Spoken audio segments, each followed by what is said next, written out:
Kita masuk sekarang ke tanda-tanda balik yang ketiga, yaitu ketika anak telah mencapai usia 15 tahun. Artinya tidak mungkin ada yang lewat dari 15 tahun kecuali sudah balik. Ya. Tentu ada yang balik lebih muda. Saya sudah jelaskan pertemuan sebelumnya, seperti di wilayah-wilayah yang cukup tinggi suhu panasnya, ya, ataupun cukup tinggi suhu dinginnya dan seterusnya. Ini biasanya lebih cepat balik. Ya, anak-anak di Timur Tengah, anak-anak di Eropa, ya, di Amerika itu biasanya mereka 12 tahun ke bawah, antara 9 sampai 12 tahun atau 8 sampai 12 tahun biasanya sudah balik. Kalau kayak kita di Asia Tenggara, karena cuaca umumnya stabil, hampir dikatakan stabil sepanjang tahun, biasanya antara 13 sampai 14 tahun. Tapi tidak akan mungkin ada yang lewat sampai 15 tahun sementara dia belum balik kalau anak itu normal. Dikatakan oleh penulis, seorang anak bila telah berusia 15 tahun maka diperlakukan hudud atau hukum pidana terhadapnya. Hadits ini diriwayatkan oleh Baihaqi. Ibnu Qayyim rahimahullah berkata, untuk waktu ihtilam tidak ada batas umurnya. Bahkan anak-anak yang berusia 12 tahun bisa ihtilam. Ada juga yang sampai 15 tahun, 16 tahun dan seterusnya. Belum ihtilam. Para fuqaha berselisih pendapat tentang usia balik sebagai berikut. Al-Auza'i, ini nama orang tentunya, Ahmad, Asy-Syafi'i, Abu Yusuf dan Muhammad rahimahullah berkata, bila mana seorang anak telah berusia 15 tahun maka dia dikatakan sudah balik. Baik dia mimpi atau dia tidak mimpi.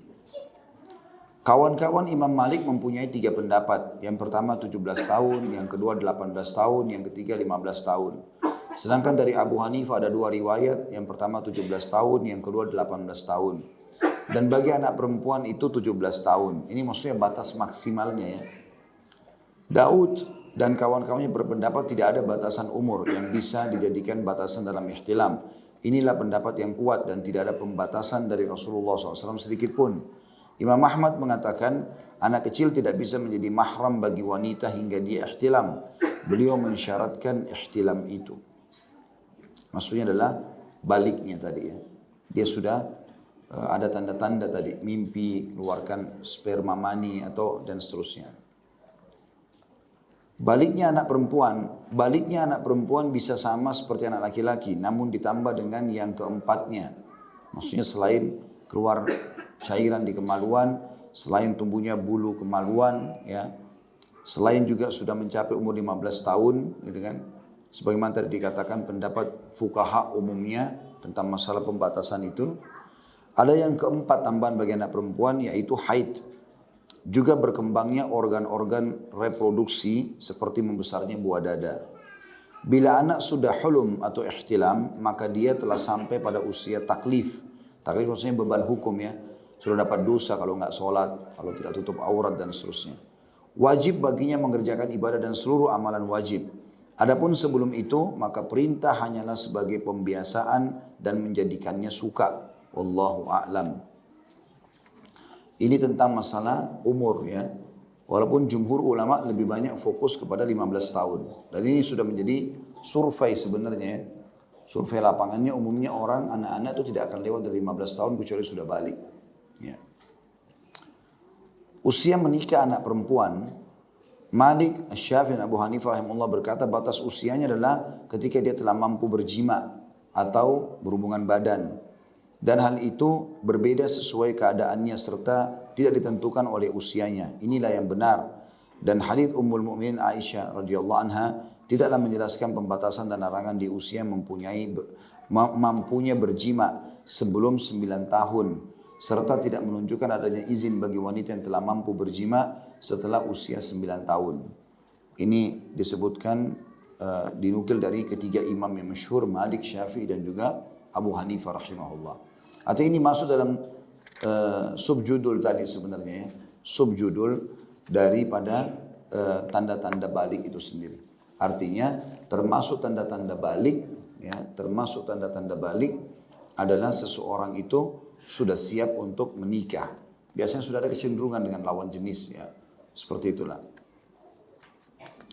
Sekarang kita masuk ke judul yang lain tentang masalah dampak akibat terlambat nikah. Jadi Kasus-kasus ini banyak terjadi karena orang tua yang senangnya menunda-nunda pernikahan anaknya. Karena alasan kau masih kecil, masih sekolah, belum bekerja, belum punya pendapatan, dengan belum bisa mandiri. Selalu anaknya dikecilkan. Maka ini keliru. Ya. Diluruskan dalam pemandangan syariat kita. Bagaimana orang tua justru memotivasi anaknya untuk berpikir menikah. Karena bagi wanita terutama, prestasi tertinggi adalah menjadi status istri dan status ibu. Itu dalam syariat kita. Jadi bukan yang lainnya. Yang lain itu cuma tambahan. Prestasi tertinggi bila seorang wanita sudah jadi status istri dan status ibu. Dikatakan dalam sebuah hadis yang sahih kata Nabi SAW, istri atau wanita manapun, tentu istri di sini, yang sholat 5 waktu, berpuasa Ramadan dan melayani suaminya, berarti jadi istri. Dia sholat, dia puasa, yang wajib-wajib ini juga melayani suaminya, kecuali pada saat dia meninggal, boleh dia memilih dari 8 pintu surga yang mana dia mau masuk. Ini prestasi tertinggi menjadi seorang istri. Dan tidak didapatkan kecuali orang jadi istri dengan semudah ini masuk ke dalam surga gitu. Kemudian menjadi ibu. Bagaimana dia kalau meninggal sementara dia melahirkan ataupun di masa nifas mati syahid. Ini didapatkan oleh laki-laki kecuali pergi medan perang ya, yang paling umumnya ya gitu. Walaupun ada mati-mati syahid yang lain. Kemudian juga dia dibukakan pintu bakti anaknya dalam pelayanan 3 kali. Baru kemudian ayah sekali. Ini berarti memang prestasi terbaik menjadi seorang istri dan ibu. Ini harus ditanamkan ke benak anak-anak perempuan kita. Bukan justru kamu harus jadi dokter nak. Kamu harus begini, kamu harus begitu. Ini prestasi dunia ditekankan akhirnya sampai pada tingkat ada jemaah yang datang mengeluh sama saya.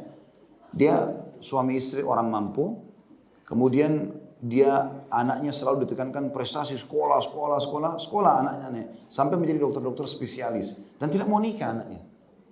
Karena ada satu kecenderungan bagi kaum wanita, kapan dia sudah merasa safe dan aman di pendapatan, tidak mau nikah.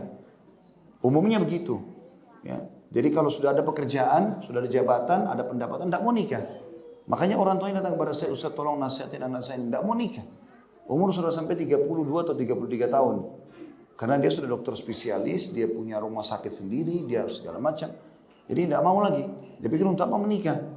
Bagi dia mengganggu gitu. Dan banyak orang yang sudah sampai pada tingkat spesialis seperti ini, atau menjadi seorang pengusaha muda, wanita, memang nggak mau nikah.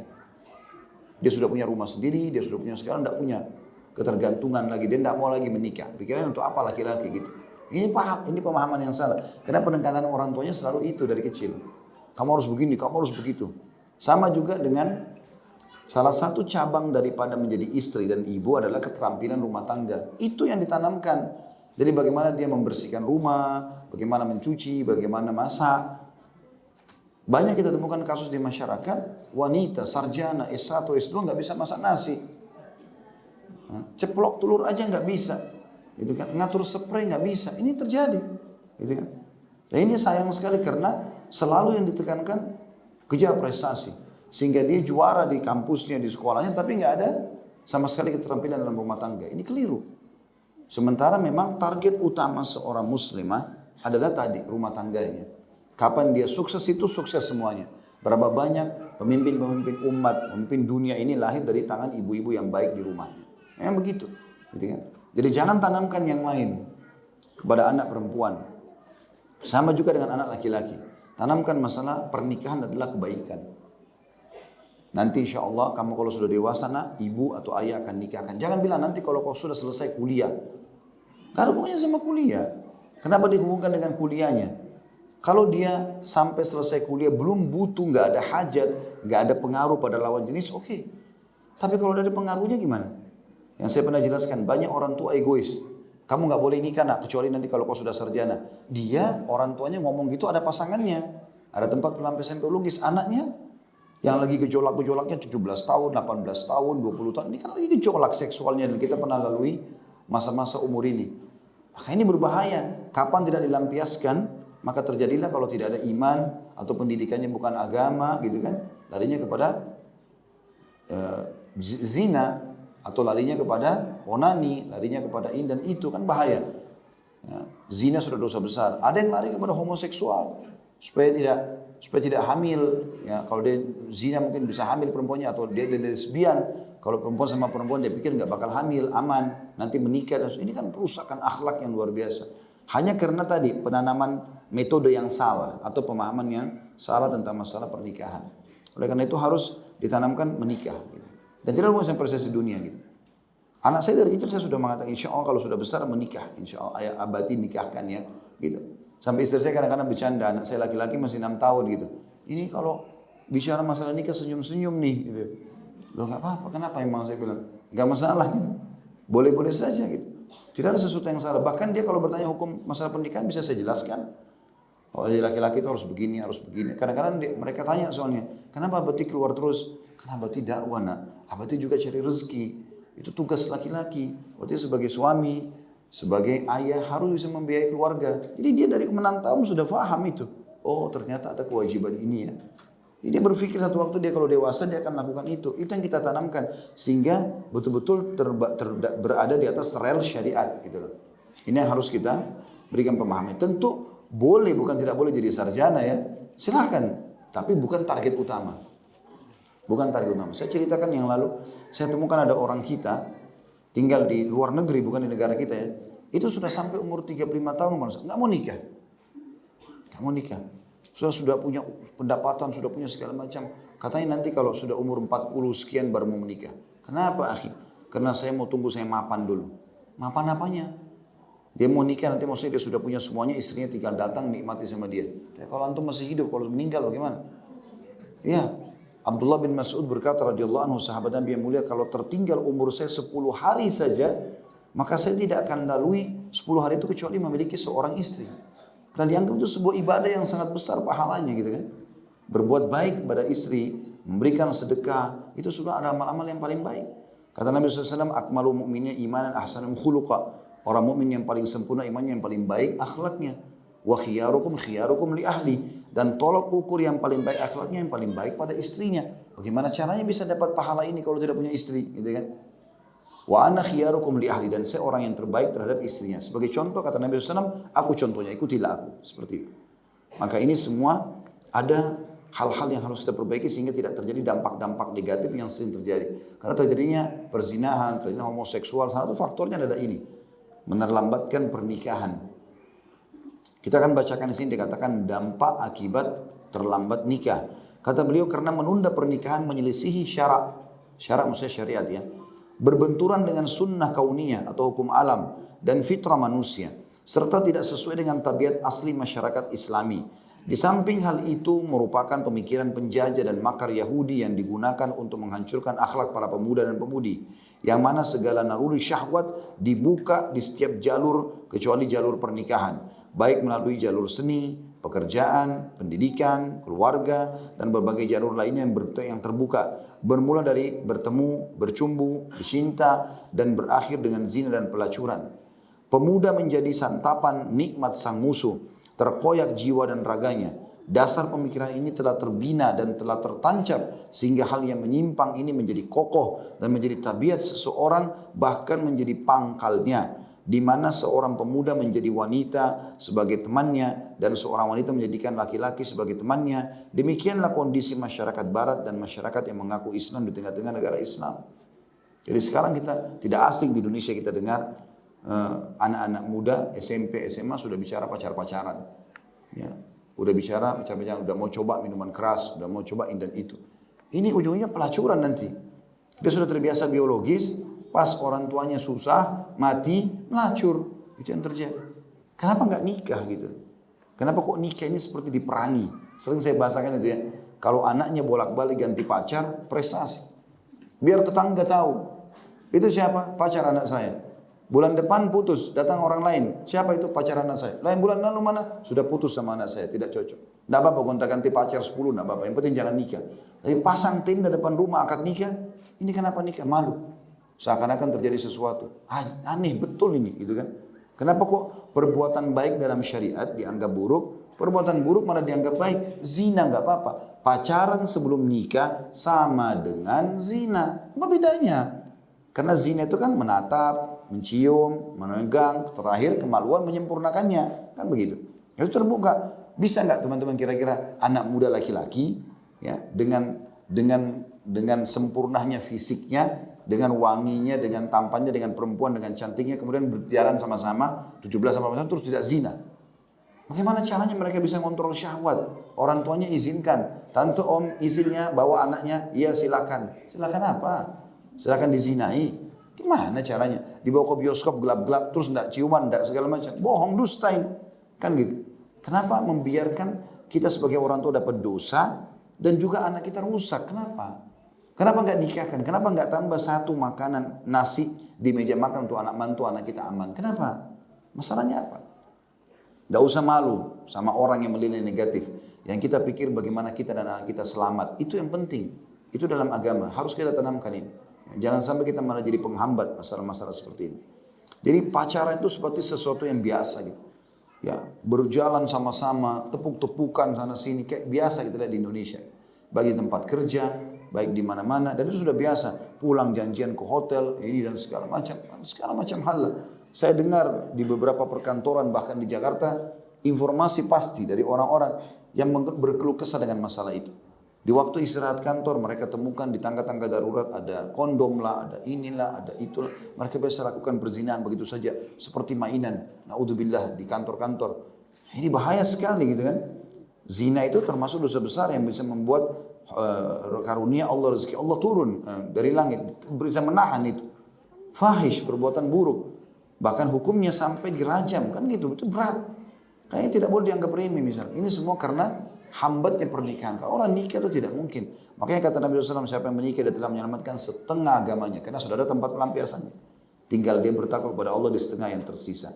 Bahkan ulama hampir umumnya semua sepakat mengatakan dianjurkan dalam komunitas masyarakat muslim tidak tertinggal satupun bujang, gadis, duda, janda kecuali menikah. Kecuali dalam keadaan darurat, dia sudah tua, dia nggak mampu, dia sakit, itu lain. Tapi selama normal dan dia tahu ada fitnah datang kepada dia, kenapa nggak menikah? Gitu kan? Tentu kalau dia bercerai dengan pasangannya, yang diprioritaskan Allah sebutkan dalam Al-Quran. Wa bu'ulatuhunna ahaqqu biraddihinna fi dzalika in aradu islaha. Dan para suami yang telah menceraikan lebih pantas rujuk kepada istrinya kalau mereka mau baikan. Tapi kalau tidak ditemukan lagi kebaikan, tidak bisa ada titik temu, tidak bisa ada islah, oke, cerai baik-baik, nikah masing-masing. Tidak boleh tinggal dalam kondisi tidak punya pasangan. Sudah pernah rasakan biologis lalu kemudian mengatakan tidak akan zina. Itu nggak mungkin. Pasti kita manusia nalurinya normal, butuh itu. Ya, sebagaimana kita butuh makan, kita akan butuh biologis. Dan seringkali masalah-masalah kejiwaan seperti emosional, ya, cepatnya banyak datang penyakit dan segala macam ada hubungannya dengan masalah tidak terlampiaskannya masalah biologis ini. Ya, Allahu a'lam. Kemudian beliau mengatakan menunda perkawinan bahkan menjadi hal yang biasa. Namun sebaliknya segera menikah menjadi hal yang dianggap aneh. Dari sinilah penyimpangan bermula dengan jalur-jalurnya yang bermacam-macam sehingga berakhir kepada merusak kehormatan dan mencabik keutamaan atas nama peradaban dan kemajuan. Nah, ini zaman modern, bukan saatnya nikah buru-buru. Ya sudahlah kita pacar-pacaran aja, gonta-ganti pasangan. Bahkan dengan tidak malu seorang muslimah bisa menceritakan dia sudah punya pacar 7 orang, 8 orang. Itu mantan saya, itu mantan saya. Apa ini mantan ini? Apa yang dibanggakan dengan mantan itu? Berarti saya pernah dicoba sama orang itu, begitu. Kok aneh benar. Dan itu diceritakan, dianggap sebuah prestasi. La haula wala quwata illa billah. Ini keburukan sebenarnya, dan harus diperbaiki. Ya, semua orang normal ya, pasti suka dengan sesuatu yang baru. Yang memang kalau dia pernah ceritakan belum itu, kalau ada pasangan yang suka dengar cerita masa lalunya, pasangannya pernah berzina sana sini, aneh itu. Kalau masih normal nggak mungkin. Bahkan Nabi SAW pernah ditanya oleh Aisyah radhiyallahu anha, ya Rasulullah, kira-kira kalau anda mau hinggapkan, mau ikat unta anda di pohon yang masih belum pernah ada orang yang ikat untanya kan, masih banyak daunnya, atau di pohon yang pernah orang mampirkan tunggangan mereka? Kata Nabi SAW, di pohon yang belum pernah orang mampir. Maksudnya beliau ingin gambarkan perempuan yang pernah disentuh kayak anda nikahi atau perempuan yang tidak pernah disentuh. Dan ciri hurun 'ain, bidadari surga adalah mereka yang tidak pernah disentuh oleh jin dan juga manusia. Cirinya seperti tanamkan itu. Dan masa lalu kita yang kelam jangan diwariskan kepada anak-anak. Kalau kita dulu gonta-ganti pegang sana sini sama lawan jenis, sekarang nggak boleh lagi. Anak-anak kita nggak boleh. Kita buat membalas kesalahan-kesalahan kita itu dengan kebaikan sekarang. Anak kita cuma boleh sentuh dengan kehalalan. Mau sama anak saya silakan tanamkan dalam anak-anak itu. Nah, kalau mau bersentuhan sama lawan jenis, menikah. Ayah sama ibu akan dukung. Selesai. Kita pun aman secara syar'i. Seperti itulah. Nah ini yang harus diperbaiki persepsinya. Karena ini betul-betul sangat mengakar di masyarakat kita. Sangat dianggap aneh kalau orang menikah cepat, malah ya dianggap ketinggalan zaman, kolot lah dan segala macam. Tapi kalau orang yang menunda-nunda pernikahan dan hanya sampai menganggap nanti ada pasangan yang cocok, gonta-ganti pacar dan segala macam, baru itu dianggap orang modern. Ini aneh betul ini. Ya. Kata beliau, ada subjudul yang lain, menunda pernikahan bisa berakibat buruk, merusak pribadi dan masyarakat. Di antaranya, poin A-nya, menghilangkan kemampuan untuk melakukan hubungan dengan cara menghilangkan air kehidupan melalui onani, bercumbu dan berzina. Padahal Islam memerintahkan menjaga kemaluan dan tidak membuat melampaui batas. Artinya spermamu hai muslim dan kemaluanmu hai muslimah mahal. Spermamu hanya tuangkan ke tempat yang halal. Dia juga perempuan kemaluannya, rahimnya hanya bisa menerima sperma yang halal. Tidak boleh yang lain. Allah SWT larang itu. Itu harus ditanamkan, itu harus dijadikan sebagai sebuah kemuliaan. Karena kita hanya menempatkan sperma pada tempatnya. Kata Nabi SAW, takhayyaru linutafikum. Pilih baik-baik tempat kalian menuangkan sperma kalian. Tak boleh salah, harus yang benar. Karena status saja sperma masuk. Kemudian dia hamil perempuan itu, maka akan jadi ibu anak kita selamanya walaupun dia buruk. Satu kali wanita salah menerima sperma, status saja lalu dia hamil, maka laki-laki tersebut akan menjadi status ayah anak-anaknya selamanya. Gak bisa dihapus, walaupun dia buruk. Oleh karena itu tidak main-main dalam masalah ini. Bermula daripada menganggap remeh tadi. Gak apa-apa lah, gak apa-apa lah, gak apa-apa lah. Ya. Dulu bahkan ada seorang kerabat begitu. Saya menasihatin anak-anaknya, pas lagi silaturahim di rumah. Harusnya begini, harusnya begitu. Saya juga nasihatin begitu, anak-anak saya pun saya nasihatin gitu kan. Ingat nak, jangan buka pergaulan bebas. Allah Subhanahu wa taala mendatangkan pasangan kita seperti kita nanti. Kalau kita jaga, Allah mengatakan at-thayyibuna lit-thayyibat, laki-laki baik untuk perempuan baik. Dan Allah juga mengatakan ya, wal khabithuna lil khabithat, laki-laki buruk untuk perempuan buruk. Pasti begitu. Allah akan datangkan pasangan yang seperti kita nanti, enggak usah khawatir.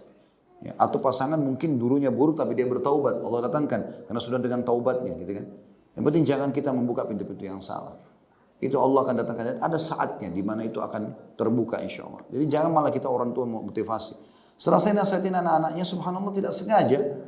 Saya mau pamit keluar, saya lewat pintu belakang karena lewat situ orang semua keluar tamu. Ternyata ada ibunya lagi duduk sama anak-anaknya dan saya dengar saya lewat. Nah, mana lagi pacar kamu? Kenapa kau nggak pacaran sama kakak kelasmu? Kenapa begini? Loh tadi saya diminta nasihat, sekarang malah dirusak semua nasihat itu. Malah orang tuanya yang suruh gonta-ganti pacar. La haula wala quwata illa billah. Allah SWT berfirman tentang disuruhnya menjaga kemaluan agar sperma tidak sembarangan dituang. Rahim wanita harus suci, tidak boleh sembarangan menerima sperma. Di dalam Al-Quran, dalam surah Al-Ma'arij ayat 29 sampai 31. A'udzu billahi minasyaitonir rajim. والذين هم لفروجهم حافظون إلا على أزواجهم أو ما ملكت أيمانهم فإنهم غير ملومين فمن ابتغى وراء ذلك فأولئك هم العادون.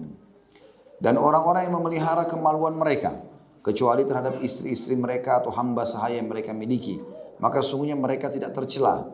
Maka barang siapa mencari di luar itu dalam kurung seperti zina, homoseksual dan lesbi, maka mereka itulah orang-orang yang melampaui batas.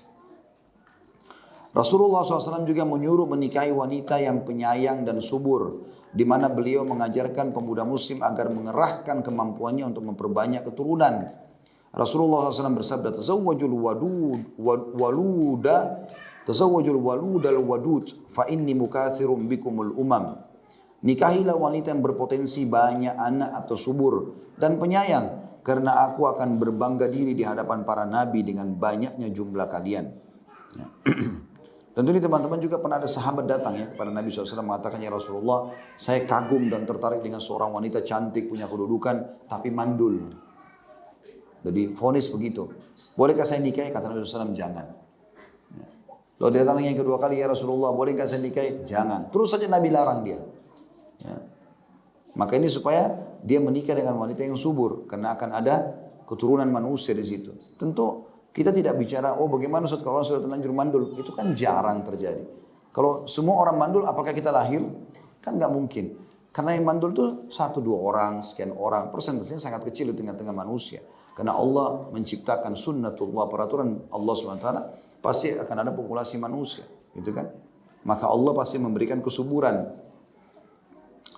Itu yang pertama di poin A, tentang masalah kalau pelampiasan bukan pada pernikahan, maka akan jadi pelampiasan yang haram, zina, homo dan lesbian. Dan ini kerusakan di tengah-tengah masyarakat. Bahkan di Indonesia yang kita sayangkan sudah sampai pada tingkat digembar-gemborkan ya pernikahan sama jenis. Jadi bukan cuma sekedar melampiaskan saja, tapi pernikahan sama jenis. Ini kerusakan fitrah. Di tengah-tengah umat Islam tidak ada ini. Kenapa lahir homoseksual, kenapa lahir lesbian? Salah satu faktornya karena kejenuhan. Seringnya gonta-ganti pasangan. Pacaran sana sini, bosan ganti, akhirnya dia mau coba yang lain.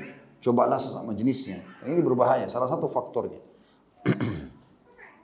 Poin B-nya, kalau orang menunda pernikahan, menghilangkan kemampuan jiwa dan raga dengan meniadakan kehidupan, masa muda, naluri rasa sayang, berpikir, berkhayal, merasakan hubungan, keberanian diri, meniadakan juga upaya maju ke depan, gerakan cepat dan sifat-sifat lain yang membedakan dengan orang lain. Dia habiskan usia dengan berbangga-bangga, memamerkan mobil, kantor, sastra yang menyimpang, dan akhlak yang melenceng. Hal ini umumnya terjadi sebagai akibat mengikuti dan bercampurnya lawan jenis, pemuda dengan pemudi, pemudi dengan pemuda. Begitulah dia habiskan waktu yang bertahun-tahun dari usia mudanya, yang mana hal itu adalah bagian dari usia sebuah generasi yang membutuhkan kekuatan para pemuda. Lihatlah bila Anda suka kepada para pemuda yang menjelang dewasa di sekitar Anda. Anda akan lihat umumnya mereka belum menikah dan kebanyakan mereka menyia-nyiakan kemampuannya. Mereka diliputi rasa gelisah dan goncang karena dihiasi penyimpangan itu. Di samping mereka karena waktu luang dan kosongnya diri dari agama dan pengetahuan. Jadi kalau orang, maknanya adalah orang kalau cuma pacaran terus, potensi dia untuk memecahkan sebuah permasalahan, hasil kerjanya yang harus dia keluarkan. Kalau dalam agama kita kan memecahkan problematika rumah tangga, memberikan nafkah pada istri dan anak, itu diberikan kepada tempat yang haram. Jadi sebenarnya banyak tahun-tahun waktu yang dia buang-buang sia-sia. Yang orang pacaran itu, uang yang dia keluarkan memberikan makan pacarnya haram. Lawan jenisnya bagaimana cara yang dia mengatakan itu halal? Begitu juga dengan dia menghabiskan dengan segala macam hal. Terkadang juga ada orang pacaran tapi masih takut melakukan biologis, akhirnya mereka mengekang itu. Dan terjadilah hal-hal yang tidak diinginkan gitu kan. Sampai terjadi pada saat pasangannya tidak mau, ada pemerkosaan dan segala macam hal. Dan banyak hal yang jelek. Tapi kalau orang menikah langsung, maka awal yang akan dia pecahkan dalam hidupnya adalah problematika yang dia hadapi dengan istrinya, dengan suaminya, dengan anak-anaknya. Dan itu bagus. Potensi masa muda dia gunakan, energi, ide-ide beliau ini digunakan untuk memecahkan dan mengembangkan rumah tangga yang memang diperintahkan dalam agama. Bukan pada hal yang sia-sia gitu. Karena orang cuma habiskan pacaran habis percuma. Ya, tidak ada manfaatnya. Sayang, ide-ide dia, sperma dia yang masih berkualitas, satu yang kualitas ini habis pada hal yang tidak ada gunanya gitu. Itulah yang kata beliau tadi, mereka diliputi rasa gelisah akhirnya dengan goncang karena dihiasi penyimpangan itu, di samping karena waktu luang dan kosongnya dari agama dan pengetahuan. Poin C-nya, melemparkan pemuda ke dalam bencana atau fitnah. Di lingkungan sekarang para pemuda dan pemudi memamerkan berbagai hal yang merangsang, baik berupa bacaan, sesuatu yang didengar, dilihat, dan yang tersebar di berbagai jenjang dengan keindahan tampilan melalui foto, pentas, ikatan, acara musik dan lainnya. Wanita menampakkan perhiasannya, jalannya dan suara di berbagai suasana. Hal ini pun masuk juga kepada laki-laki. Mode mereka dan cara berbicara mereka. Hingga pemuda dan pemudi berubah menjadi sebuah santapan yang enak buat musuh.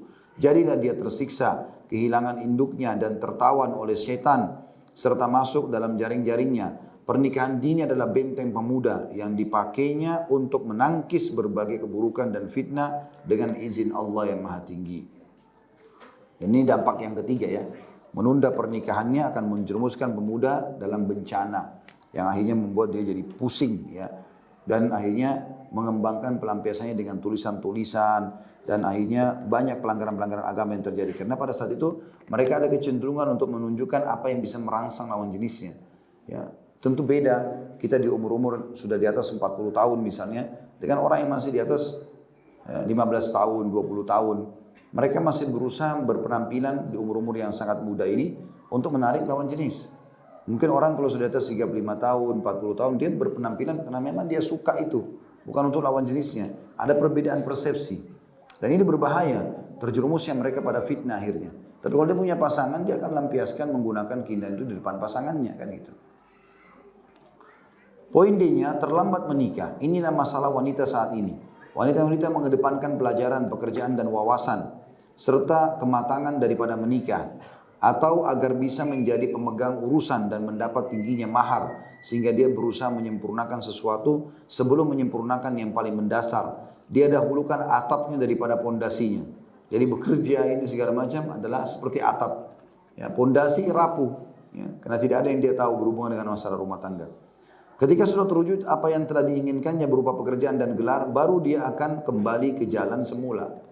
Dia akan berpikir untuk menikah dan berusaha mencapainya saat dia ketinggalan kereta dan dijauhi oleh pria. Karena mereka sudah tidak suka kepada wanita yang sudah berada di tengah-tengah umumnya. Ya. Karena masa mudanya telah tiada, kehidupannya telah berkurang, kecantikannya telah pudar. Karena dipersembahkan untuk orang lain, prestasi, wawasan, dan pekerjaan. Begitulah akibat dari menentang fitrah dan berbenturan dengan sunnah kehidupan. Jadi ada juga banyak wanita yang tertinggal, kami dapat informasinya begitu. Karena dia sudah S2, S3. Jadi laki-laki juga yang mau melamar kecil hati. Karena mereka pun mungkin cuma tamat SMA, mereka S1. Ini layak nggak nikah sama wanita yang S2, S3 itu? Gitu kan? Maka tidak ada jalan lain kecuali dia harus menikah dengan juga orang yang selevel sama dia S3, tapi orang sudah berumah tangga, gitu kan? Saya pernah menghadiri pernikahan begitu. Sudah sampai pada S3, akhirnya karena tidak menikah, terpaksa nikah sama teman yang sama-sama dia S3, dia sudah punya rumah tangga. Karena takut ketahuan istri disembunyikan lah. Padahal dia doktor, seorang kandidat yang luar biasa gitu, ya, dalam ilmu pengetahuan. Apa manfaatnya? Coba seandainya dia menikah waktu dia masih umur 17 tahun, 18 tahun, tidak butuh semua itu. Dia bisa menikah dengan laki-laki yang lebih pantas buat dia dan seterusnya kan gitu. Jumlah wanita yang belum menikah di saat usia semakin tua amat banyak. Mereka telah kehilangan usia nikah yang diharapkan dan diterima.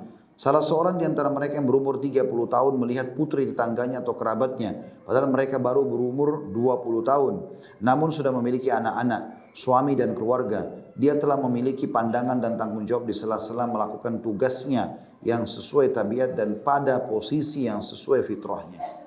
Ya. Nikah ini adalah halal. Di dalamnya terdapat penjagaan, yaitu benteng yang kuat bagi para pemuda. Inilah aturan Islam. Karena itu bertakwalah wahai saudariku muslimah. Jangan tertipu oleh propaganda yang mempunyai tujuan jahat. Karena wanita yang telah terjebak dengannya sudah cukup menjadi bukti rusaknya dan lemahnya propaganda tersebut. Pendidikan adalah sebaik-baik bukti. Segeralah wahai saudariku muslimah untuk menikah selama anda masih sebagai gadis yang disenangi. Jangan tunda hanya karena menyambung belajar atau cita-cita dalam kerja. Karena nikah yang tepat adalah kebahagiaanmu dan istirahatmu. Dia adalah pengganti pelajaran dan tugas. Sedang pelajaran dan tugas tidak bisa menggantikan bagaimanapun tingginya. Bangkitlah menjadi ibu rumah tangga, mendidik anak-anak. Karena inilah pekerjaanmu yang sebenarnya yang bisa membuahkan hasil di masa hidupmu. Jangan cari penggantinya. Karena dia tidak akan kokoh untuknya. Jangan sampai lolos menikahi laki-laki soleh. Karena Rasulullah SAW bersabda, bila datang kepadamu orang yang kamu ridhoi agamanya, al-hadith. Jadi ada juga orang begitu ya, dia malu pada saat ada laki-laki yang melamarnya lalu dia menikah. Seakan-akan dia menikah terlalu cepat. Lalu dibisikkan oleh teman-temannya atau kerabatnya, mungkin ada laki-laki lebih baik nanti. Iya, kalau enggak, kan belum tentu. Makanya Nabi SAW dipesankan, kalau sudah laki-laki soleh datang jangan ditolak. Udah menikah saja. Gitu. Udah menikah saja. Saya berbicara sama istri dan dia menceritakan gitu kan. Saya tanya, kenapa menikah lebih cepat? Karena menikah di bawah umur 20 tahun, 19 tahun sudah menikah.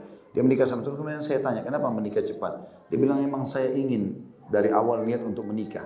Dan Masya Allah dalam beberapa tahun menikah sudah punya anak, urus anak-anak, mulia sebagai status istri, mulia sebagai status ibu.